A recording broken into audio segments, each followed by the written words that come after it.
Hey, have you ever wondered why there are times when people just seem to take up all of your time? Why people make unreasonable requests, whether it's financially, emotionally, sometimes even spiritually? Why people don't allow you to have time to care for yourself? Why you don't care for yourself? Or why there are even times when people violate your space? Like I'm a big person where in the workplace I am anyway, in corporate, when I'm not at home working, don't violate my space. This is my office space. Why people violate your space? Well, I was sitting thinking about this today, and I just wanted to come and give a shout out and say, have you ever thought that it's not so much that people violate our space, but that we haven't set good, healthy boundaries, and we haven't set them to the point that we have communicated them?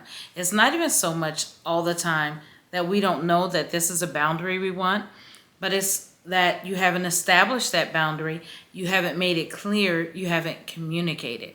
Sometimes people need you to verbally, physically communicate that this is a boundary.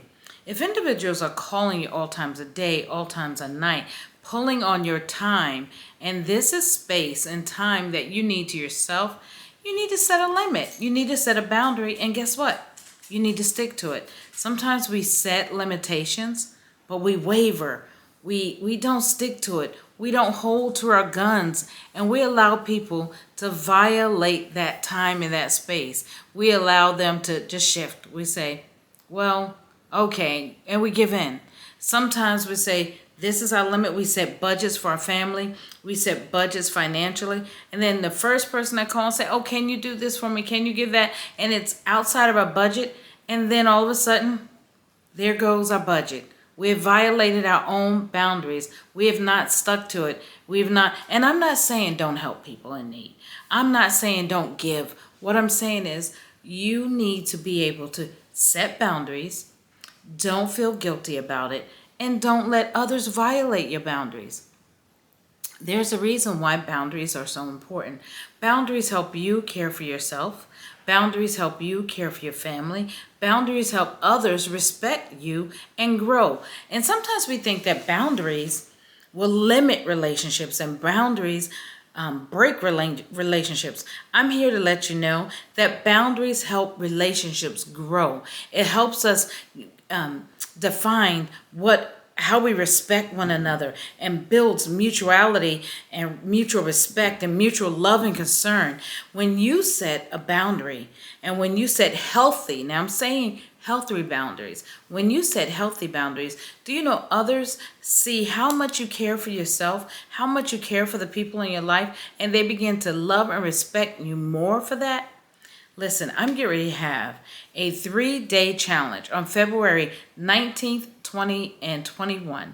You don't want to miss this 3-day challenge on learning how to set boundaries and be guilt-free when doing it. It's going to be a 3-day challenge on growing and learning. Some of us just need to know what a healthy boundary is. Some of us need to know how to set the boundaries. Some people already set them, but others need to know how not to feel guilty and maintain those boundaries. I hope you plan on joining me on the 3-day challenge. In the next few days, you're going to see on my Instagram page, you're going to see on my Facebook page, and even on YouTube, you're going to see, and on LinkedIn, you're going to see a link where you could join me on that 3-day challenge. Why not come and join me so you learn how to not only set your boundaries, but how to keep them and not feel guilty while doing them. This is Coach Vera from VLS Coaching. I want to see you there on the 3-day challenge. Why? So that you can know how to care for yourself, how to care for your family, how to set those boundaries, and live your best life ever. Coach Vera, I'll see you in February at the 3-day challenge.